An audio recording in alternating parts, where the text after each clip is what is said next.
Well, welcome to another episode of Longevanity. We're glad you're here today.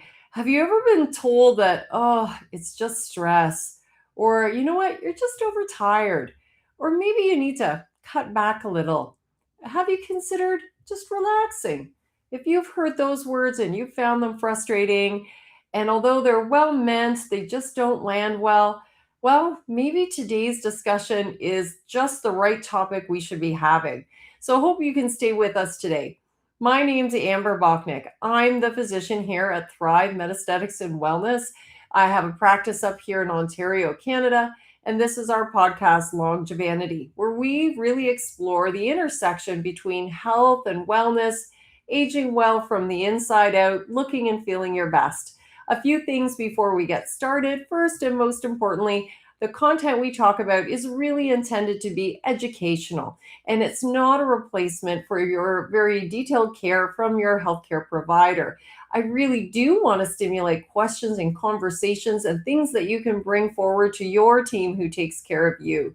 So again, anything you see or hear here, I want you to know that it is in. Sorry, I'm going to just recut that. You'll have to just cut that. Sorry. So it's very important as a takeaway that you understand that everything we talk about here is intended to be educational advice and not intended to diagnose, treat, prevent, cure any disease. So, with that said, I'm looking forward to having you come along with us in another episode of Longevanity. So, let's get started. If you've heard those words, again, you're just stressed, or maybe you're overtired, or perhaps you need to cut back a little, consider some meditation or other stress management. All good things, but sometimes they just don't, resonate well. Let's talk about it a little bit. Today, we want to explore the perimenopause, the nebulous world of hormonal transition that is poorly defined and can be anything that lasts for a decade. So, what is this and how does this happen? So, we're going to spend a little time diving into this today. So, I'm glad that you're here. I love to talk about any sort of health related topic in terms of using metaphors or things that people can commonly relate to. So, my favorite way to talk about hormones is I really believe that hormones are a delicate interplay in the body, very much like a beautiful symphony. And when everything is timed right, coordinated with a conductor, kind of making sure everything's happening in its right place and rhythm, the output is beautiful music. If the conductor walks off the stage mid performance, the rhythm section's going to get out, the timing, the coordination, it can all be off. And then what was previously a beautiful symphony becomes noise. And really, that's what perimenopause is. It's a time without regulation or organization that can really create a substantial imbalance in how the hormones interact with each other. And the outcome of that can be not feeling well in many, many ways. So, we want to really explore perimenopause because perimenopause can be confusing.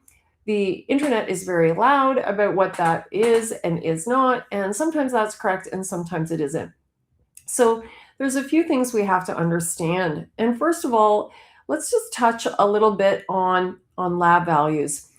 When somebody goes into their primary care provider, it is not unreasonable to ask to have your hormones tested. Now, with that very reasonable request, sometimes there can be a little bit of pushback. And I think if you go in understanding where it's coming from, it helps you, A, be prepared for it so it doesn't take you off guard, and B, helps you to have a conversation around that to develop a collaborative approach with your care provider. So, historically, checking women's hormone levels is not standard of care.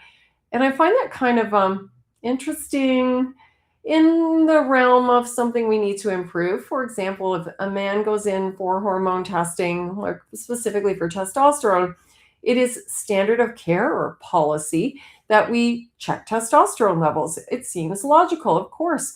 You have a testosterone issue, we want to measure that level, we want to follow that level. Testosterone can impact on blood counts and other things, they need to be followed too. And so that just gets routinely done. For women, when they go in for symptoms related to hormone loss, it is not still standard of care to do blood work.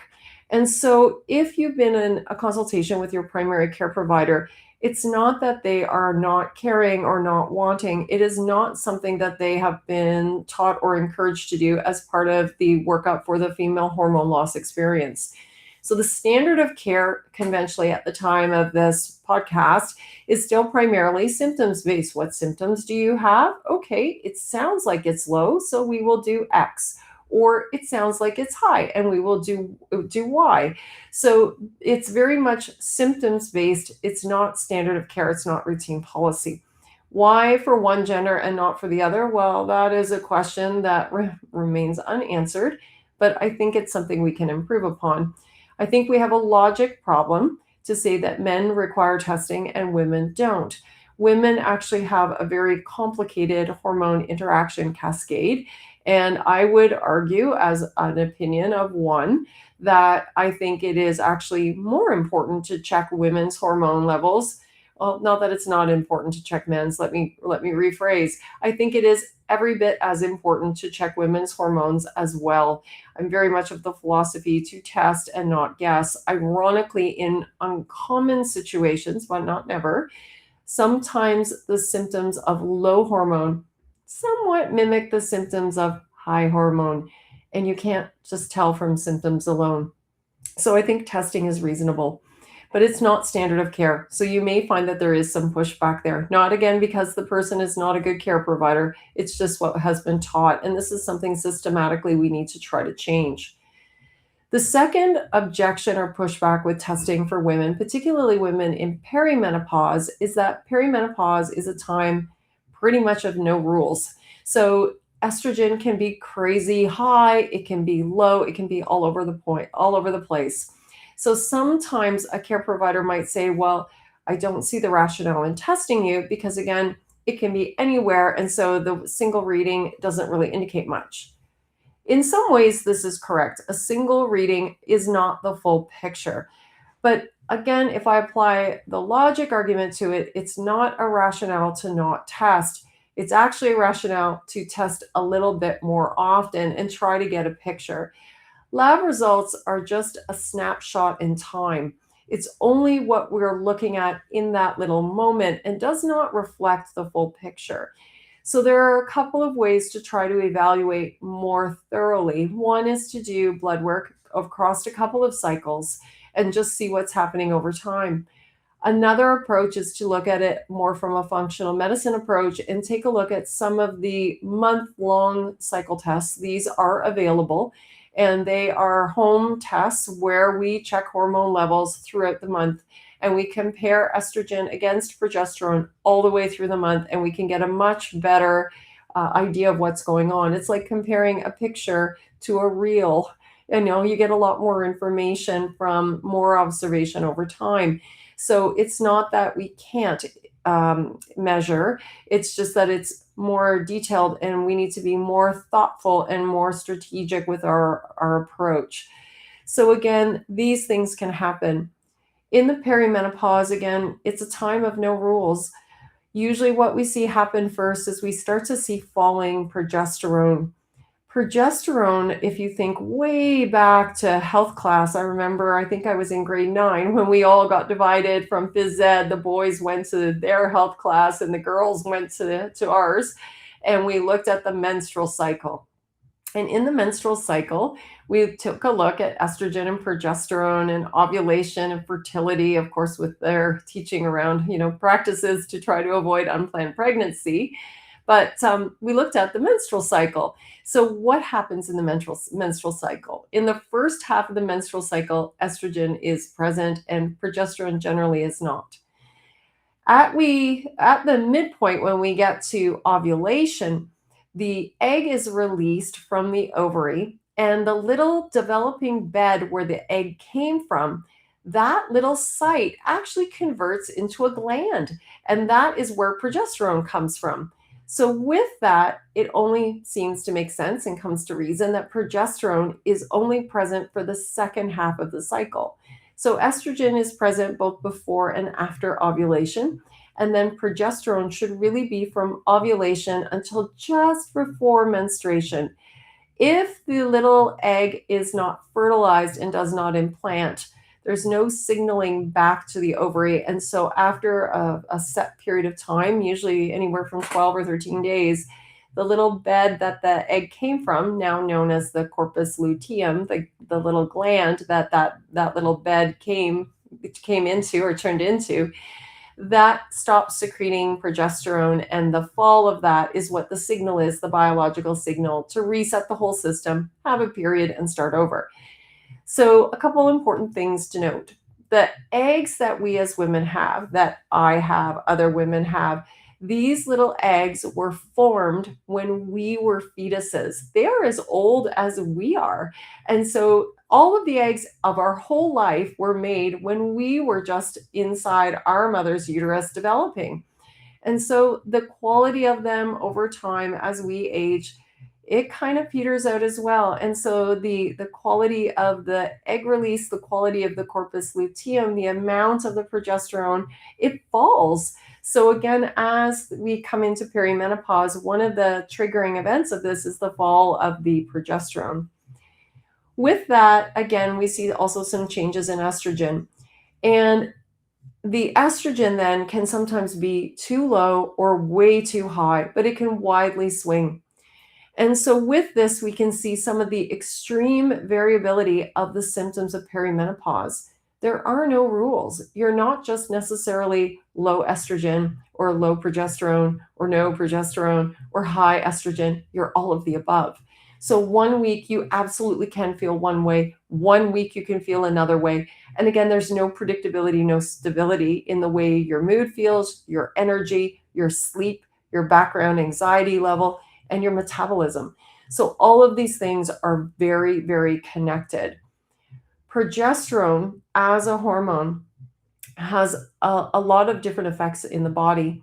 The obvious one, as it relates to fertility, is it again prepares the lining of the uterus and has to do with the cycling of the uterine lining. But there are progesterone receptors in a number of different places. And one of the most important places as it pertains to symptoms, particularly anxiety, sleep, and other mood or neurocognitive, is it's the receptors in your brain. And so in perimenopause and then subsequently in menopause, when we have little to no progesterone, we don't have that interaction with the receptor. And so these receptors are very important in regulation of other neurotransmitters, specifically serotonin, dopamine, GABA. And as they drop off and they are irregular, these other things are also affected. So again, memory can shift. We can have issues with brain fog, anxiety, sleep disturbances, which again can make the whole thing so much worse. So there's all these downstream symptoms from something very physical that's happening related to these changes and these uh, ever unpredictable cycles and hormone levels. So it can be quite complex. The other level of complexity is, what do we do with these patients? Again, at this time, standard practice in clinical medicine, again, speaking to my own personal background on the medical side, again, it may be a little different in other areas of clinical practice, but in traditional family practice or general medicine, again, most practitioners are not taught or even encouraged to regulate hormones with hormone replacement during perimenopause. If the symptoms are extreme, sometimes women are offered the birth control pill.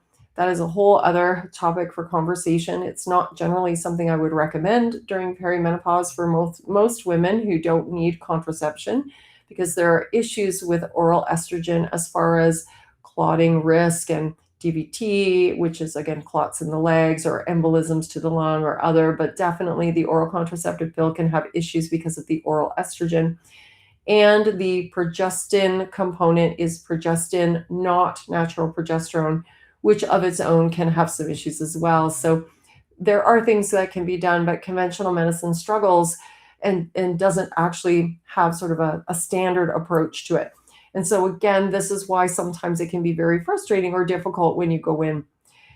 One of the things we tried to focus on in more recently in the book that I produced, which is Hot Flash to Hot Damn. I'm going to try to get a little link here for you if you are interested in it. Let me just put this up on the screen here for you. Is to try to give a better understanding of the rationale as to what's happening with the hormone symphony in and around perimenopause, and to try to do a little bit of patient advocacy work around how to have these conversations with your primary care provider. At the end of the day, we're really looking to try to help organize and regulate some of these things for best quality of life.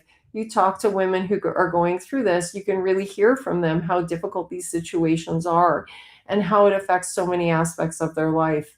That compounded with all the other sort of social and family dynamic things that are happening then. Again, usually women in perimenopause and menopause are managing quasi adult children. I use that term loosely. Um, Parents who are aging, sandwich generation. They are in high levels in their careers. And so there's a lot of work pressure. So all of these things can really compound. And then you put on that some of the changes in hormone status and relationship issues with spouse and changing roles and family dynamics. It's a pressure cooker. So again, there's a lot of work to be done there. So this is one of those things we really want to try to get that advocacy message out there at the level of the healthcare provider, these conversations that they definitely need to have, as well as being able to talk to their spouse about some of the things that are happening to them. And again, ultimately, how to advocate in the other aspects of their life where they are having issues with having to protect their energy or setting up boundaries or trying to find ways to negotiate some of these more difficult situations that are highly stressful.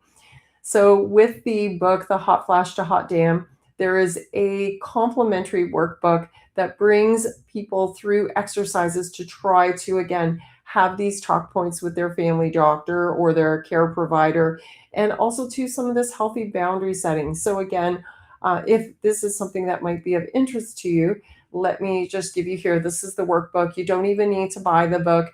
The workbook has the exercises in them that can help you, again, sort of lay out these conversations. And I would even encourage you to go here as a starting point. This is a great place to get some of this help. Again, a framework on how to have a good, productive interaction with your primary care provider. It also has exercises on how to assess your energy and some practical tools on looking at how to divide up time, how to prioritize, and again, try to take back a little bit of self-care for yourself in order to preserve the energy you have so you can continue to be a good care provider to all of those who depend on you. So again, this is a tool that's available. There's I think about 30 exercises. You don't have to do all of them, but it is a free download. So if this is something that, again, echoes or resonates with you, please just feel free to download the workbook. You can take a look at that and then pick and choose the tools that may, be relevant in your life and give you some help. So again, one of the things we want to do as we kind of wrap up our discussion here is to let you know that perimenopause, it is real. It is challenging to navigate. There isn't a really good single blood test. The barriers to testing can sometimes be present and you need to advocate, and I would certainly encourage you to do that. Help is available. And again, if you have any questions, we would be happy to help you. If you have questions about perimenopause or other things in hormone health or just health and wellness in general, I would encourage you please to consider subscribing to our program and message me. I always want to talk about what's relevant. So if it's relevant to you, it's relevant to others as well. So again, if you look down below, I have a little QR code here for our podcast and hope you can join us. Lastly, just for a little information on any of these topics, I do have more information as well on our website. I have another code here as well. Please feel free to click and have a little look, take a little surf around and send us your questions. So before we go today, I just want to thank you for your time. If you're going through perimenopause, girl, I hear you. And hang in there. This really is a physical thing that's happening. The struggle is real and we're here to help. So if the door does not open with your primary care provider, please feel welcome to send us some questions here. We can always address some of these things on our educational podcast. And lastly, please don't act on anything directly that you've heard here without consulting your primary care provider. Again, the educational content is just to be that helpful education, help you advocate. And lastly, again, I hope you all have a wonderful day and wishing you the best of health and wellness and living your best life. Thanks for watching. We'll look forward to you next week.